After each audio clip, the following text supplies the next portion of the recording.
Hey everyone, welcome to the Vanderbloemen Leadership Podcast. My name's Carey. I serve here on the client relations team with Vanderbloemen, and today we are very excited to welcome Matt Neff. He is the CEO of Sight and Sound. Matt has been with Sight and Sound for over 20 years, and along with his brother-in-law, Josh, they are the sons-in-law to Glenn Eshelman, who is the founder of Sight and Sound, and they actually took over as second generation leaders. And so we're going to get into a little bit of that today. But Matt, welcome to the podcast. Excited to have you here today. Thanks so much, Carey. Honored to get to talk with you today. Looking forward to the conversation. Yeah. So first off, would love for the listeners to get to know you a little bit more. So maybe just unpack briefly kind of your ministry journey, business journey, those things meshing together, kind of getting into the entertainment ministry that you guys are thriving in today.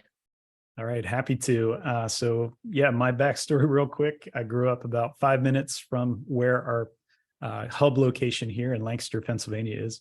As a dairy farmer initially, I would have been, my father would have been the fifth generation to farm our family farm until I was 9, and he was called by the Lord to move into pastoring. And so at that point, or from that point on, I'd always known of Sight and Sound. My grandma brought us here, all of us grandkids, like once a year. It was a big deal to hear, Bible stories on stage. And so I always knew of it, but I was never what you would consider, theater focused person or the theater kid, if you will, but loved the storytelling nature of it. And the way God works in his mysterious ways steered me here actually through my girlfriend in my senior year in high school. She was a cast member. I was like, wow, it'd be really fun to work with her. So I applied. Exactly. Got hired backstage. That was as big as the dream was at that point. And I'm telling you, I got hooked on what we got to do, the unique nature of it, and just to see the way that God worked through it. It was fun. It was different, but just stories open people up to the truth. We know this because this is how Jesus taught constantly his disciples, to the point where his disciples were like, what's up with all the stories? And his response was, well, seeing they don't see, hearing they don't understand.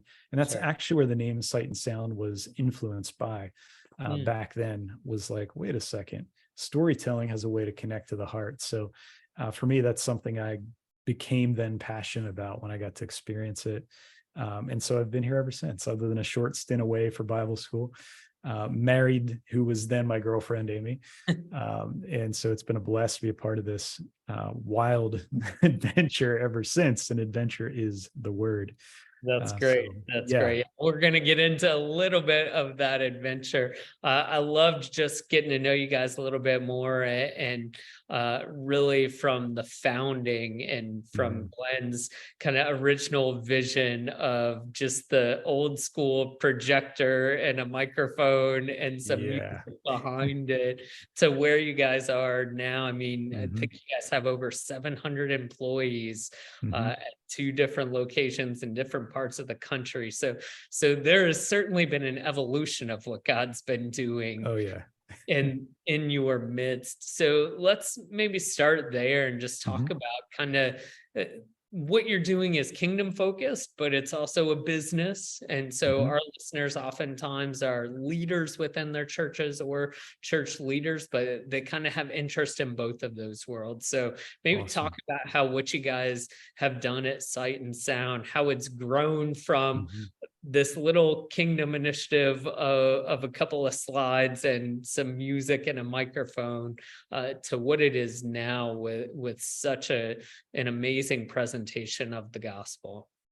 Yeah, absolutely. Yeah, it's just humbling to see the way the Lord works, right? The whole principle from Scripture, faith with little, faith with much. We like to say from the parable of the talents, the reward God gives for faithfulness is more responsibility. And I think that is a reward because there's a gift in it, helps keep us focused on him as our source. So, when it starts small, it's still to us big, like anything, right? Like when Glenn and Shirley had that vision to tell story in this unique way of multimedia, was like, how do we do that? And so they're going to the Lord, like, Lord, show us how to do that.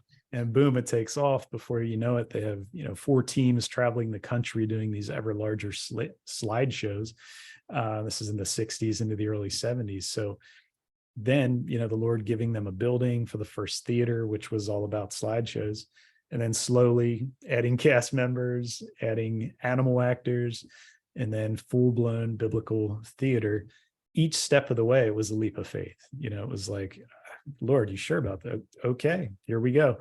And it's the same thing today, right? So the scale is different, whatever, but other than that, it's not changed. We're telling the stories he puts in our hearts to tell, seeking him for the ability to do it. And it's just humbling to see the way he works, particularly through challenge, right? Because life is got its challenges, and we've walked through some significant adversity over the years. And each time God wasn't just faithful, but he used it to take us from where we were to where he wanted us to be next. Yeah. And so we've been able to experience his redemptive nature very directly, very firsthand. Yeah.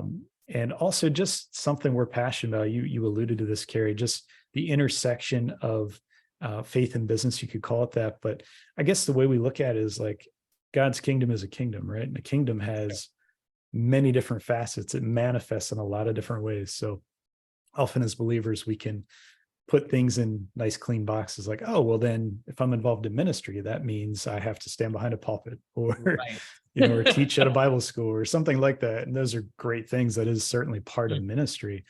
But I think the way we would experience it is we are all made ministers of the new covenant. When we come to Christ, we are then to be about our Father's work in whatever sphere we're called. It's sort of like Paul said, hey, if you were called in this state, okay, serve Christ right there. And he uses all kinds of analogies, even the analogy of slavery. If you're called as a slave, okay, seek your freedom if you can, but man, serve Christ where you're at. So for us, it just happened to be through this really strange medium of storytelling on stage and now on screen. And we see that as just a manifestation of calling, and no different than, if we were called to sell tractors, have a dealership, going back to my farm roots, or farm a family farm or whatever. It's like, okay, Lord, how do you want kingdom to be revealed through this work, through how we do this work? We care about the end product, but we are big believers that the process comes before the product, and is much more important how, because it determines the what at the end of the day. Yeah. You talked a little bit about some of the trial, and sometimes, where you sit now, you can look back and it seems like, oh, the trial, it happened. It was small. I wish it didn't happen again, but I learned so much from it. Maybe share though a little bit how kind of in the moments of some of those trials, you guys were able to rely on the Lord, because in the moment of trial, it feels like the end point of that, where you're going to be able to look back on it, is like years and years and years away, and we're never going to get through that, and the circumstances of life are going to keep coming, and they're never going to end. How have you and how have you guys as an organization really been able to keep that focus on the Lord and that long-term perspective? Wow. I mean, that's a great question. I think for us in that kind of second generation standpoint, we get to draw on and look back at our founders and what was seemingly impossible. Like, I mean, going back to the very first theater that they went to build, they had some seed money from the touring slideshows, but still needed a bank loan, and went to the bank, and the bank initially turned it down. They're like, you want to build a theater for slideshows? What? Understandably, so this doesn't make sense. And it looked like the dream was going to stop before it really took off. And 3 gentlemen who happened to sit on the board of that local bank went to the I guess the loan committee or whatever, and said, we think you should reconsider, because they believed in the vision. And so they reconsidered and gave the loan. So that was, probably $100,000 dream back in the 70s, but that was a big deal at the time. That was a huge deal. And so each step of faithfulness, they set that, I guess you could say, anchor for us, that we could look back to see, okay, well, the only way this works, this whole thing is a faith proposition. That's easier to keep in mind, at least for me now, because every day I drive up the drive, I'm like, this makes no sense in the natural. We're in a former cornfield in Lancaster and a former meadow and pasture in Branson, Missouri. And people were coming from all over the world to hear Bible stories on stage. Like, what? Yeah. So that helps keep us in that posture of this is clearly. That's such a great principle, I would say, Yeah. for everyone listening to the podcast. You may find yourself right now, you're listening right now, and you're in that season of torment, of storm, of trial. Who do you have that you can look back onto, that you're not relying on the circumstances of right now? Maybe it was the people who planted the church. Maybe it was the generation before that made a prescient purchase of a property or a hire or something like that, that really allows us to borrow from what's come before. I love that principle, Matt. That's a great word. Yeah. Hey, who came before? And in the moment, how do I borrow from their faith to the moment of right now? That's great. Yeah, because that faith doesn't die with that generation, right? Like those prayers aren't dead. It's like, okay, Lord, how do we join up with what you already doing, have been doing in his eternal nature? And the other cool thing is, like, then the ones we had the privilege of living through as well. First biggie for me would have been a fire we had in 1997. I would have been working in the scene shop at the time, building sets, and we lost our entire theater. We only had one then, the Lancaster location. Lost the main theater there, lost half of our production facility, lost our corporate offices. And again, in the natural, look like, well, there's no way you're going to recover from this. It's going to be done, right? Yeah. And then watching Glenn and Shirley sit in that moment, they were approaching their 60s, and like, Lord, okay, we've worked hard our whole lives at this. Like, is this it? But not having peace that it was the end of the line. Just saying, you know what, we don't believe we could live with ourselves if we didn't come back, or at least try to come back. Sure. And just miracle after miracle, how the Lord provided to then get the resourcing, get the loans together to rebuild what is now the theater that I'm sitting in here. 19 months later, we opened our doors after that fire. So getting to live that, I couldn't believe 19 months later. It makes no sense. We're open and going again. Wow. No, especially the scope and the unique design of this place. But again, God's never surprised, right? So like, he had a vision of what this building would be before the fire even started. Sure. And he was able to reveal that to Glenn and the team here, say, because they weren't about to redesign a theater from scratch. Right. Who does that? So, gave them what they needed. And I remember, Glenn is just an incredible creative. So he built a scale model of the theater, and then they took it to the architecture firm, and they're like, where did you go to school? How did you do this? And he's like, well, Donegal High School a long time ago. Like, what do you mean?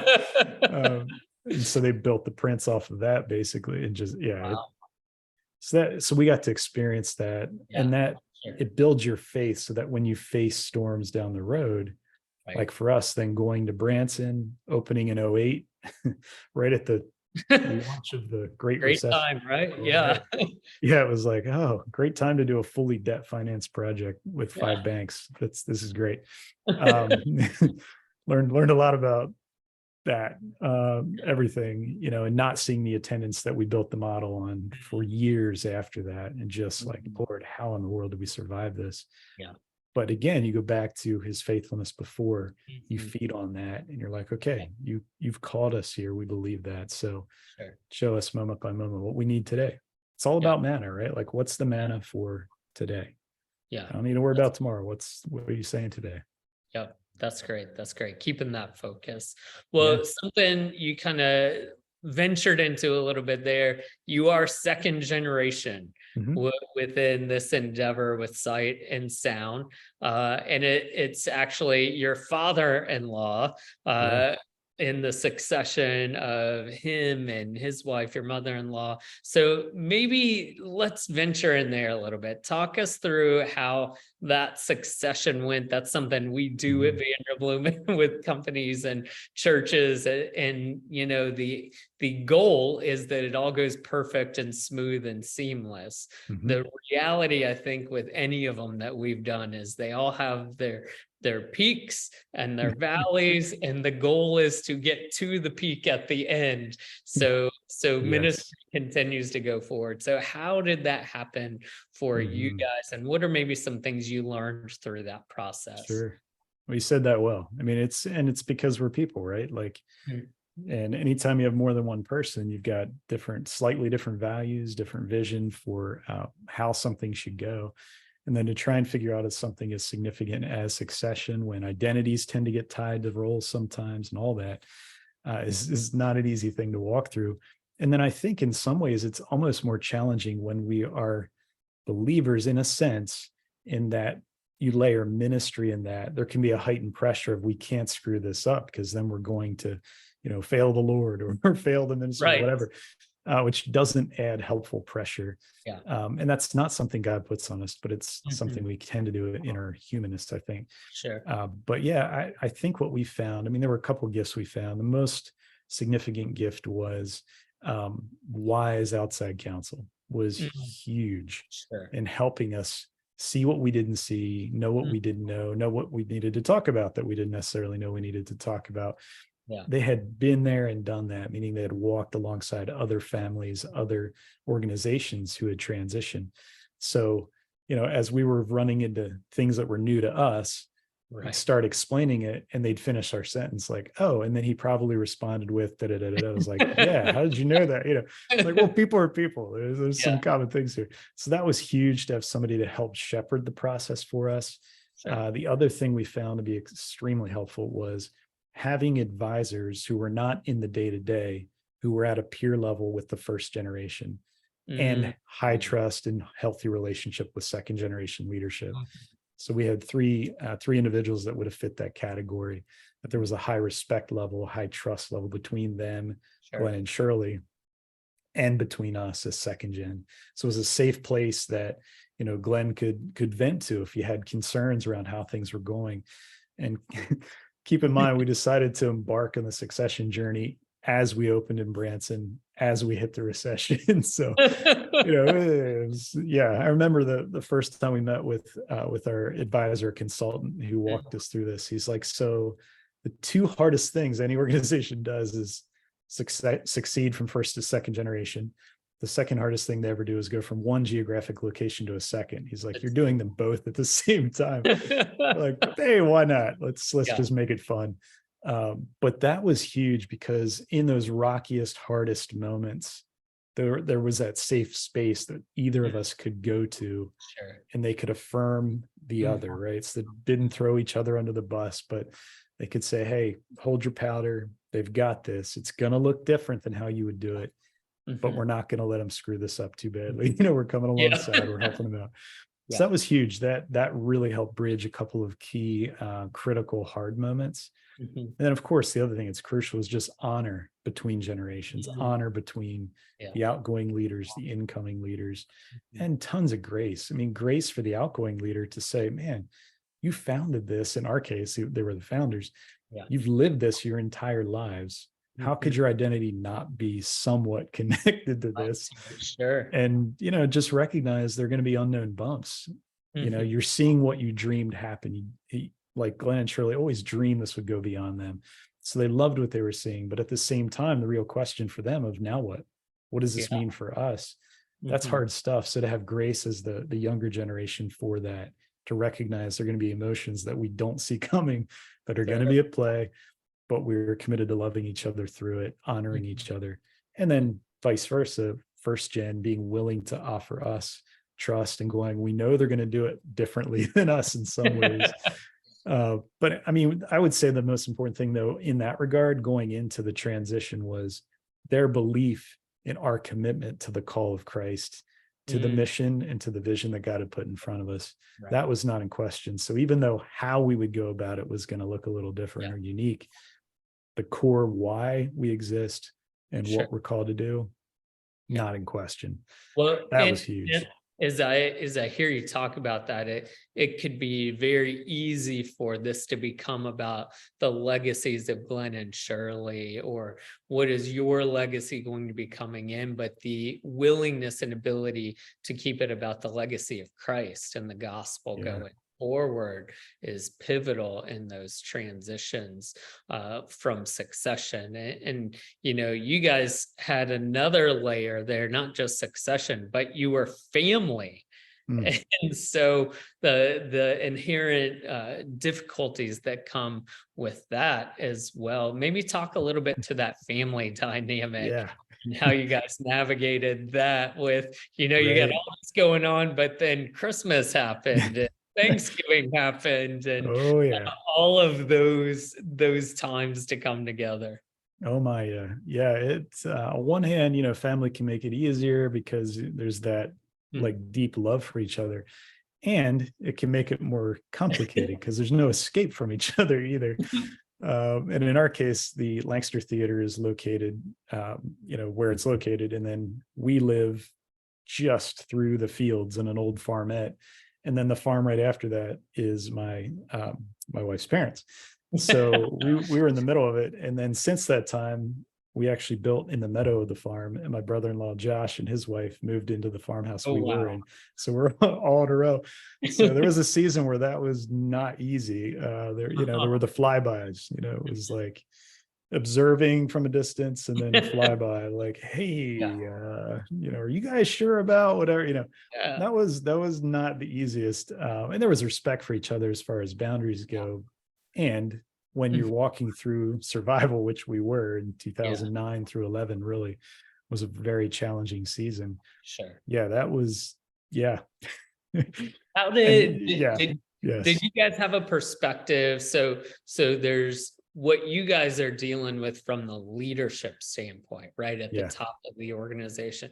But that inevitably and ultimately, with all of those challenges, plays down into the organization as well. You've got people who, their livelihood is tied into the ministry and into the business that's happening, and they're seeing the transitions go on, and obviously the succession planning happening in a difficult season of recession and opening second location.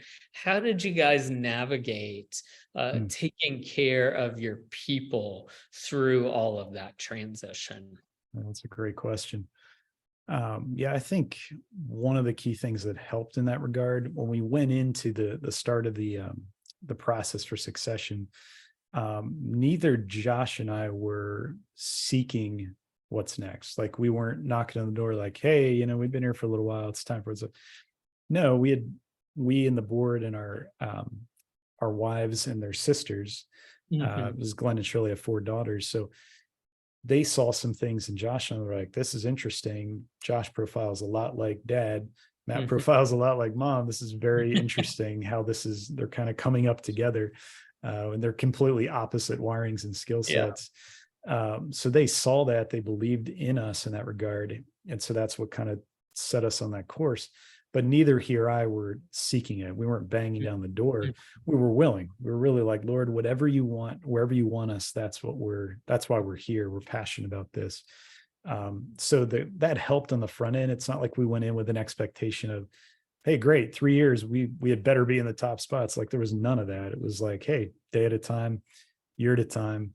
And we really worked with our consultant, was very good at honestly assessing and saying like, hey, here's where you guys are today. Here's where you need to continue to grow.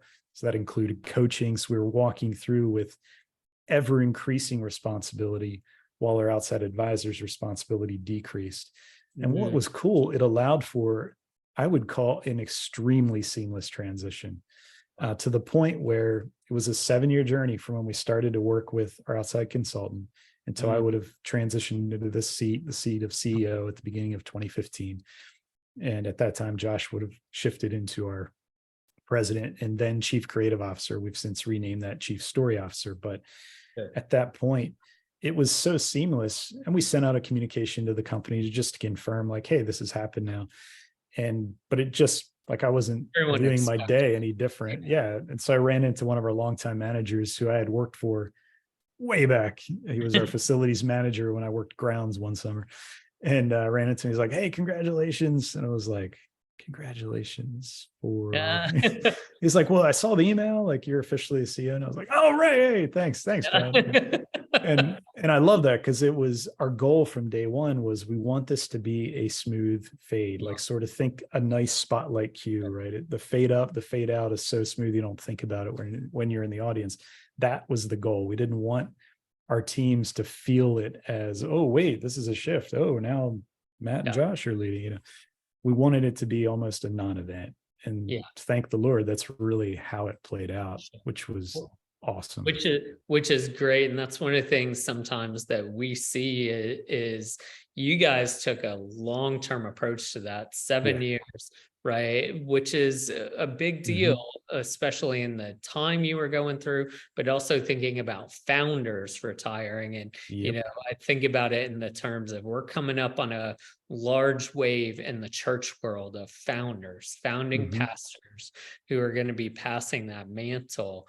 And you guys took an approach that said, hey, 1 year might not be enough to make this transition happen. And so maybe how would you speak to some of those pastors now that you've gone through it and done it? Some of those pastors that they know the Lord's kind of putting that last into the fourth quarter, at least on that season of ministry, to be able to begin the process of passing that baton. Yeah, boy, it's the challenge is, of course, no two situations are exactly the same. So there are some general principles that we talked about that are certainly valuable. But as far as time frame, there's no perfect time frame, right? In our case, it just happened to be longer. A lot of what we were facing at that time, and even where we were in our leadership, we were pretty young in our journeys yet. But one thing I forgot to mention that was key in our case that could be helpful in other situations. I think it was important that while Glenn stepped out of day-to-day leadership really completely in 2011, he handed a lot of the reins off in 2009, but then fully stepped out in 2011. And we actually had our outside consultant serve as an interim leader. So he led our leadership team, which is not a typical approach, but one that we felt was right at that point. We were not certainly ready to step in and take over, but that also helped too, because that interim leader, it helped us reformat and rethink some things that we knew we needed to transition from first to second. And it gave Josh and I the opportunity to serve under a leader in a different way, in a different space, and get grown in ways that we would not if we had not had that experience. And it sort of even provide a buffer where you have an interim between first and second for a season there. It bought us some space. So I'll offer that as not a mandate that everyone should do. I don't mean that, but the point is God's creative. He's already on the other side of this. He knows the best solution for your scenario. And so it really does come down to asking him what he thinks and listening and obeying. Just like how we should be living all life in the kingdom is like, hey, King, what should today look like? But that really was essential. In our case, that allowed for that smooth transition that I outlined. Not that it was easy, not that it was perfect. There is no such thing, but really teed that up well. But yeah, it's a challenging thing. I mean, it's something I'm thinking about today, right? I have no idea how long at this point I'm called to serve in this seat. I don't know if it's the next 2 years or the next 25. I love it. I'm passionate around what we do, but I'm grateful that I can hold it loosely, right? Because it's his anyway. Hold it and as so I'm starting. So I'm starting to think about that. Like, okay, Lord, what do you have in mind for succession? How do you want us to start thinking about that now beyond us in our generation? Sure, we're in our 40s, but there's no magic number, right? So there's always a next. And that's one of the things I used to say to my staff members all the time, as we're all future former employees of whatever church or organization that was, right? The Lord's need for us is small, but his basking in our obedience to the stewardship is great. And so the ability to hold loosely to what it is that he's given, knowing that whatever he gives is exactly where we're best positioned to be. And so that's great. Well, Matt, we really have loved getting to talk with you just a little bit here on the Leadership Podcast. Would love to be able to point our listeners to where they can hear from you more, where they can find sight and sound. So maybe share with them a little bit about how they can find you guys guys and what you guys are doing. Sure thing. Yeah. Yep. Easiest way is through the internet. Obviously, it's sight-sound.com. We're also, of course, on all the major social platforms and YouTube and Instagram and all of those. Either as Sight and Sound or Sight and Sound Theaters, you'll find us either way. Or most recently, Sight and Sound Films, as we've started to also tell stories on the big screen. Right. Wow. Wow. Yeah. Awesome. Well, Matt, thank you so much. We appreciate you sharing just a little bit of your journey and kind of what the Lord's been doing in y'all's life and through Sight and Sound, and praying for you guys that he just keeps blowing on it, and that you guys remain faithful to what it is he's called you to. Thanks for being with us. Thank you so much, Carey. It's a blessing. Thanks. Yeah. Grace and peace to you.